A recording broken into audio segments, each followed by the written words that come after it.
So the title already says the main thesis of the paper, namely, I want to defend that we can confirm theories without considering rival theories.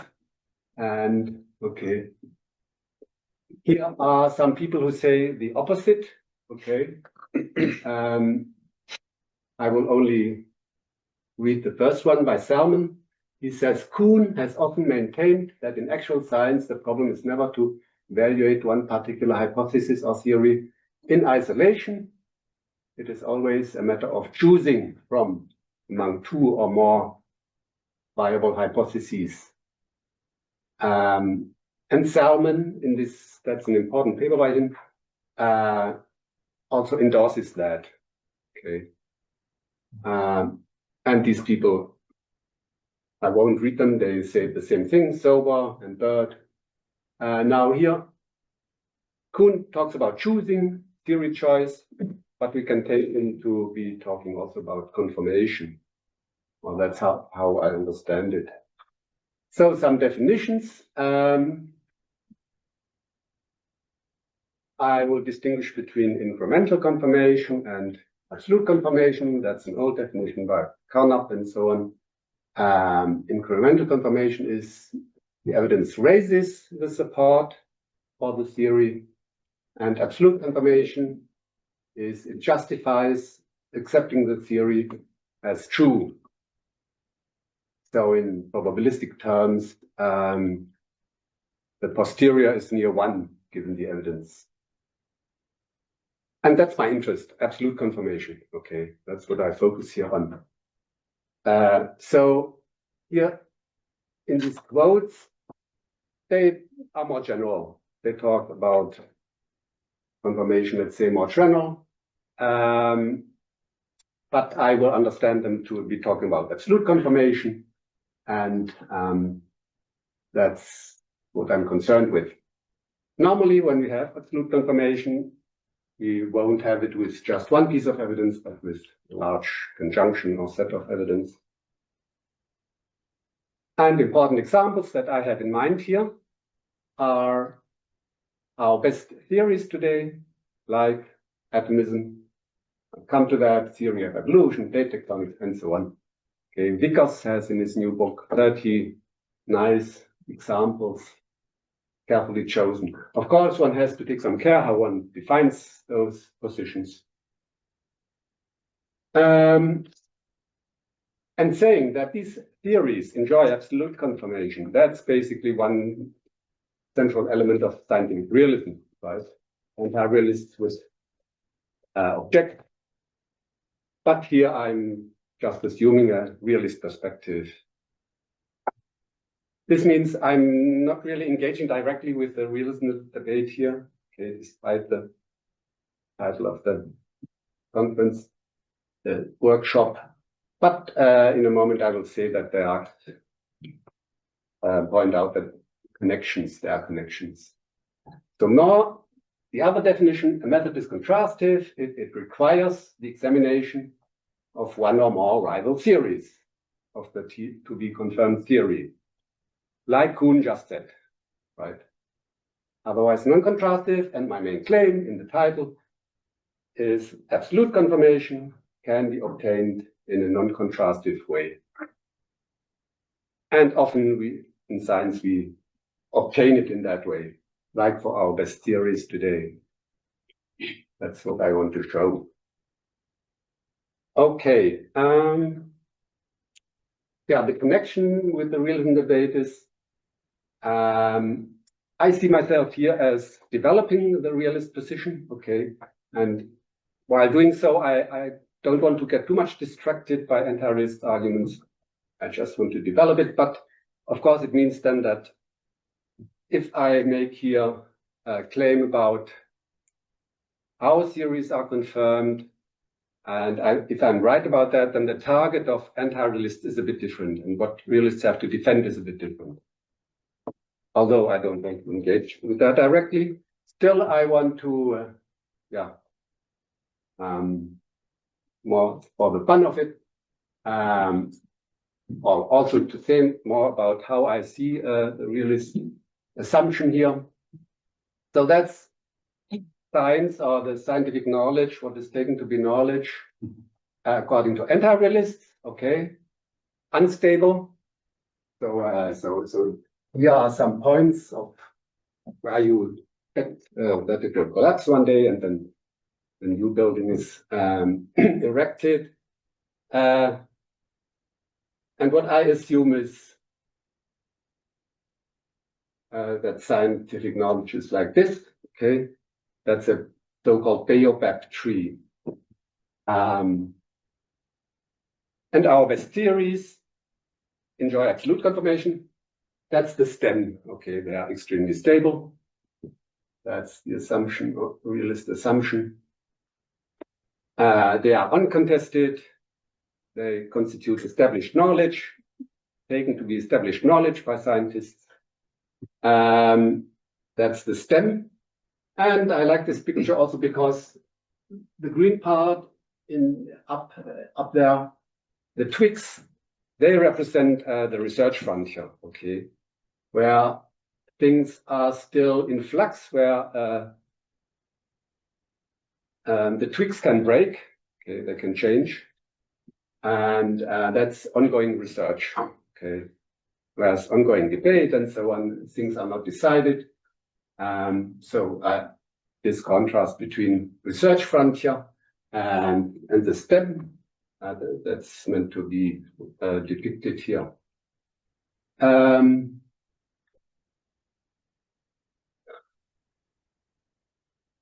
Yeah, oftentimes when the objections come, people point out examples, historical episodes, and so on, where then often my reaction will be that it's from the research frontier. But I'm talking about the established, what is taken to be established knowledge. Okay, I skipped that. So now finally, the content of the talk. First, I will define two methods, one contrastive and one non-contrastive. And then I will defend in a case study very quickly that Perrin argued in a non-contrastive way. And then I will look at the situation today for our best theories like atomism today, and also argue that the justification is non-contrastive without considering rivals. So that's the plan. Methods. Normally, we're in an evidential situation where we have a theory and some evidence. We cannot directly see whether the theory is absolutely confirmed. We need some method to tell us, and that's especially clear in Bayesianism. We cannot oftentimes see directly that the posterior is near 1. So Bayesians tell us to employ Bayes' theorem. So that would be the method here, okay? So that's the distinction. IBE is a method. I won't talk about that. And then my two methods that I now will present. So eliminative induction. There are some prominent proponents, Ehrman, Bird, Woodward, Kitcher, and they have usually quite refined accounts. I only need the core idea. And the core idea is that we have two phases, construction phase. We construct a set of competing theories, so theories that are rivals to each other. And then in elimination phase, scientists use observation to refute all theories, ideally until one remains, and that then must be true, because all rivals are refuted, right? That's obvious. So that's the core idea. And this is obviously contrastive. It talks about the rival theories. We deal with the rival theories. We have to refute them. It's an extreme case of contrastive method because actually we only deal with the rival theories, at least in this pure case. And I think with Ehrman and Bird too, actually, when one looks precisely. True predictions of the final theory that one then accepts as true don't matter, okay? Only the refutation of rivals. True predictions are past tests. And I think that's not a good account of scientific practice in very many cases. I think scientists do often find in their justification why they accept the theory as true. They do find that the true predictions of that theory that they accept as true to be important parts of the justification. That's as a side remark, so that's a bit extreme, but it's a good foil for a good example of a contrastive method. Okay, now my non-contrastive method, HD+. It's this method, let T be a theory and S be a set of evidence. If T predicts the elements of S correctly and the set of evidence is excellent, then the theory is probably approximately true. The first part is just basically hypothetical deductivism. That's the HD here. That was very popular among logical empiricists and other people before it was basically replaced by inference to best explanation. Has its problem. I would have to discuss those problems, but I won't here. That's the first condition, basically. But it's usually, one can take, I think it's the method for incremental confirmation. I want the method for absolute confirmation, and therefore I have to strengthen it, and that's the second condition, that the evidence is excellent. I will say in a moment what that is. And that's signified by the plus, okay? So the plus signifies the strengthening by condition 2. So what do those things mean, the notions here? I have to be quick here. Yeah, prediction is that the theory entails the observation or makes it probable. Okay, so I allow probabilistic prediction. But a lot, I would have to say a lot, for example, also about auxiliaries, but I don't have the time. The set of evidence is excellent if it has a high degree of good-making features, like diversity, very similar to robustness, I think, and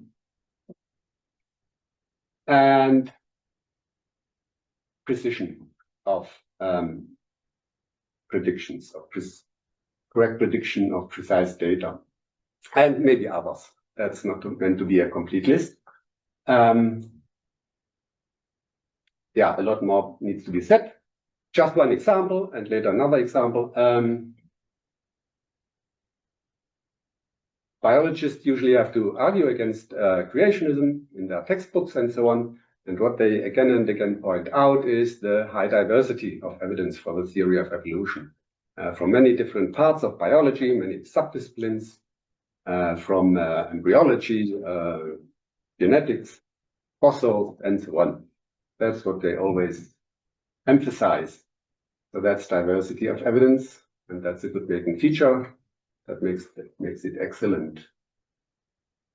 Of course, that's fairly vague, everything. So, but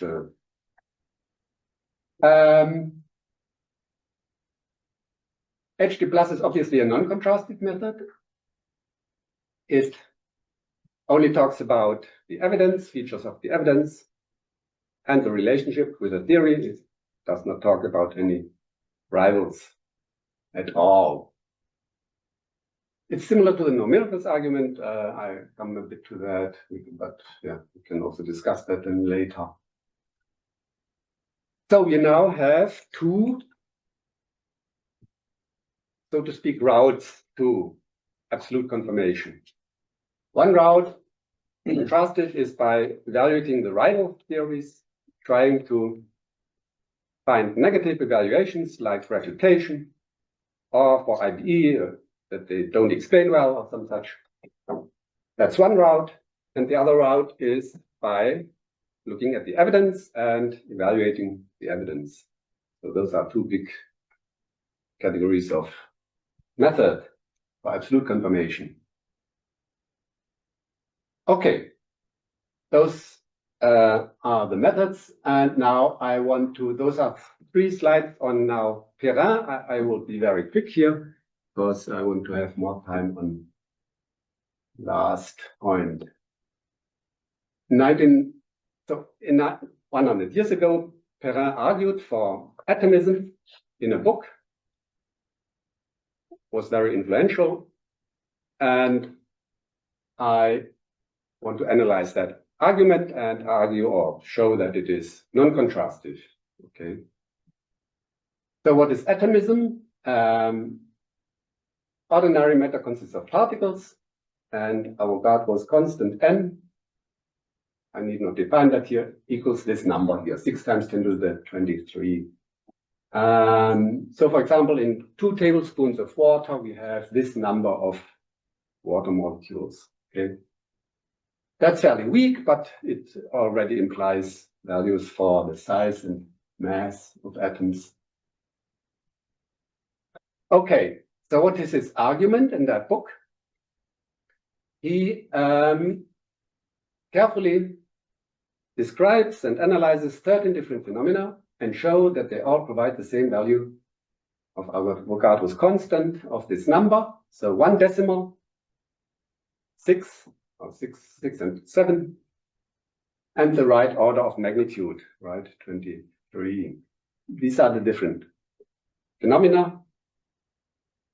And then he famously concludes with this quote, and I think it nicely agrees with HD+, with my 2 conditions, okay, my 2 premises, with which one can then infer that atomism is true in a probabilistic way, so with high probability, that's meant to be the dashed line. Okay, he says, our wonder is aroused at the very remarkable agreement. The very remarkable agreement is both that the atomism as defined predicts the evidence, and it's also high precision, namely on the same value, the same precise value. Okay, it's a bit more complicated, but yeah, I have to rush over some details here. So, found between values of n derived from the consideration of such widely different phenomena. That's diversity of evidence. That's also what makes it excellent. So 13 different phenomena. That's a good making feature. The real existence of molecules is given a probability bordering on certainty. So that's absolute confirmation, right? Now, what about the rival theories? Perrin never talks about any rivals. He mentions one rival, energetics, but never defines it or refutes it and doesn't talk about any other rivals. So it's not eliminated induction. Okay. The whole book is more than 100 pages, and he only talks about the 13 different phenomena and the relationships to atomism. Nothing about rivals. Okay.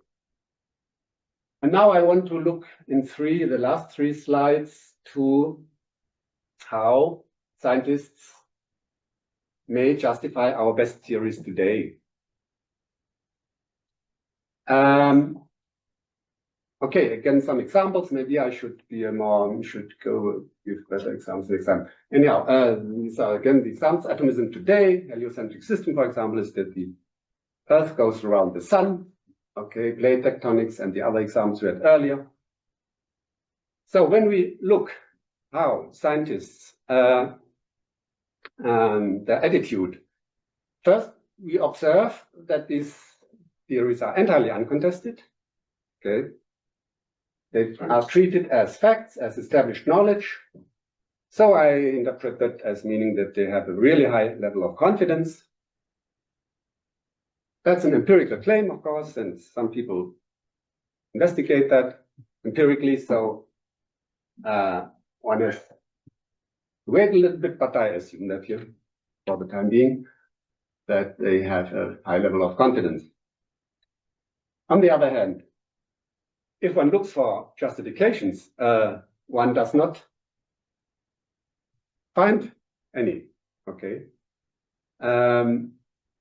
Except in rare cases, like biology, I just said, because they have creationism to fight against. But otherwise, before ChatGPT, I Googled several times, what is the evidence for atomism, or what is the support or the justification for atomism, and things like that. And nothing useful ever came up. Okay, so there is just out there, at least in the internet, there is just no explicit justification. At best, there were references to history, to Perrin and so on. Nowadays with ChatGPT, and it's better. So they really give you lists of good evidence. So that's better now. But they have to look for themselves, it seems, the AI. Okay. So the justification has to be implicit. And that puts strong constraints how that could be. Okay. And I see 4 possibilities how that can be. First, there might be no justification. Like Kuhn is often interpreted, or was scientists accept our best theories uncritically or dogmatically. No justification or little justification. I will quickly dismiss that. I assume scientific realism, right? So basically, that's also the assumption that at least we philosophers have a good justification, the no miracles argument. And then it's implausible that scientists have no justification, but we philosophers have a justification. So I just don't think that's okay. That's a bit quick, but I want to go on.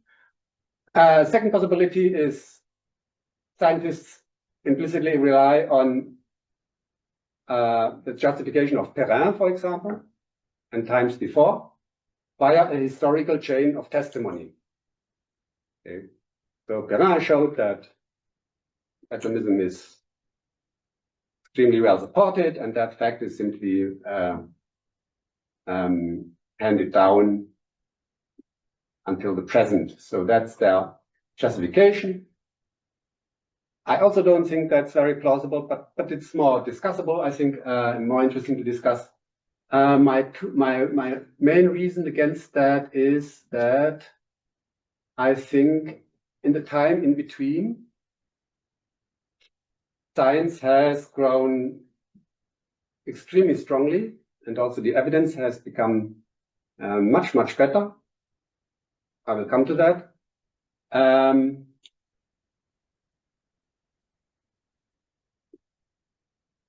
So there's a huge difference in the amount and quality of the evidence in the time of Perrin, for example, and today. And I don't think that scientists, that doesn't play a role in their justification, in their implicit justification for accepting atomism today. And the no miracles arguments by philosophers also refers to current evidence, right? It's what would be a miracle is the current success, the huge success of our best theories, not at Perrin's time. Okay, I leave it at that. So the 2 justifications I want to look further now is we have a contrastive implicit justification or a non-contrastive one. So first, against the contrastive justification, I think that's not plausible. Illuminative induction, again, requires that the construction and the refutation of all rival theories. And I think these things cannot be done in an implicit manner in accordance with a high confidence. Okay, the confidence is very high of current philosophers, of current scientists. Therefore, the justification must be really strong. Therefore, the eliminative process must be really careful and thorough. And doing that in an implicit manner, I think that's not plausible. One really has to 2 things. One has to know that one knows all rivals. And there we run into the problem of bad luck. Do we really know that? And refuting those theories can be hard. Comparing it with evidence can be hard. In Perrin's book at that time, That's the whole book, connecting atomism with the evidence. Okay, so that can be hard work if it's in equations and so on. Can be difficult to connect theories to, or might be not non-obvious to connect it to observation and refute it. And thirdly, maybe the best argument here is many rivals were known, okay, in the history of science. Some of them you know, okay, here, but many hopefully don't know. Energetics, I mean, does anybody know what that is? No. Miasma theory, theories on Lauden's list that nobody really bothers to look up what they really meant. So these things, these rival theories are long forgotten. Nobody cares about them, no scientist cares about them. But if one, for a successful execution of element induction, one should care. Okay.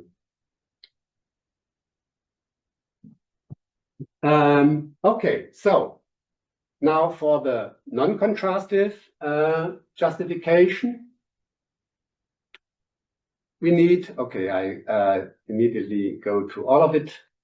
For HD plus, we need these two premises, two conditions, that the evidence is very good, excellent, and that the theory accords with it. So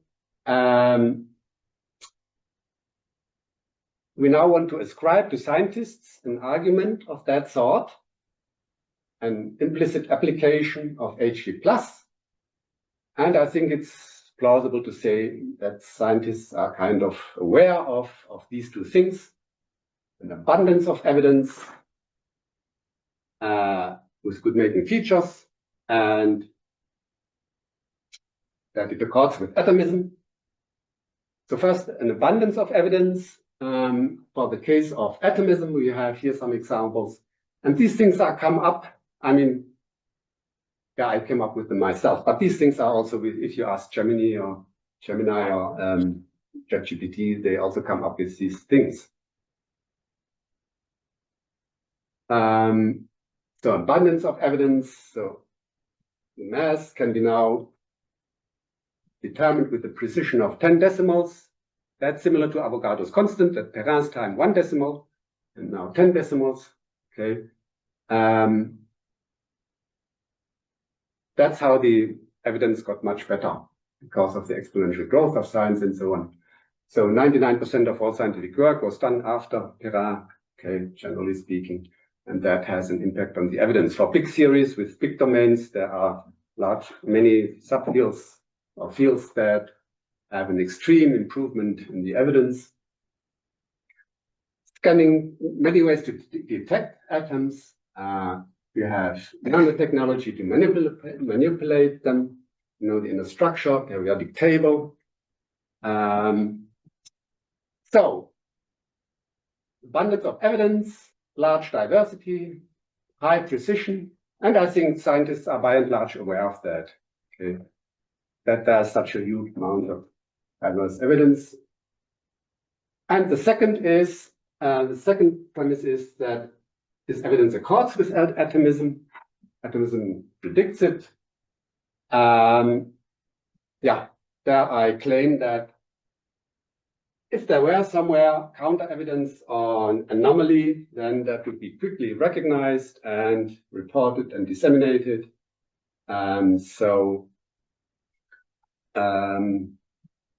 If suddenly gold atoms were 10 times bigger, some chemists would quickly recognize that and would quickly, everybody would quickly know. Kuhn says the opposite, but yeah, I think he's wrong. So we can discuss that. So here's an example. Does this work? That's the last slide. Doesn't work. That's awful. That's a movie by IBM. Does anybody know it? Or? Yes. Those are individual atoms. This is an atom on a surface. And yeah, that's tunneling scanning microscopy. One can manipulate the individual atoms, so the boy plays with the ball. Okay, that's a YouTube video. One can move them around and one can detect them. So just to illustrate. Okay. Conclusion theories can be absolutely confirmed without comparing them with rival theories in a non-contrastive way. And the key additional condition is that the evidence is, excellent, as I said. Okay.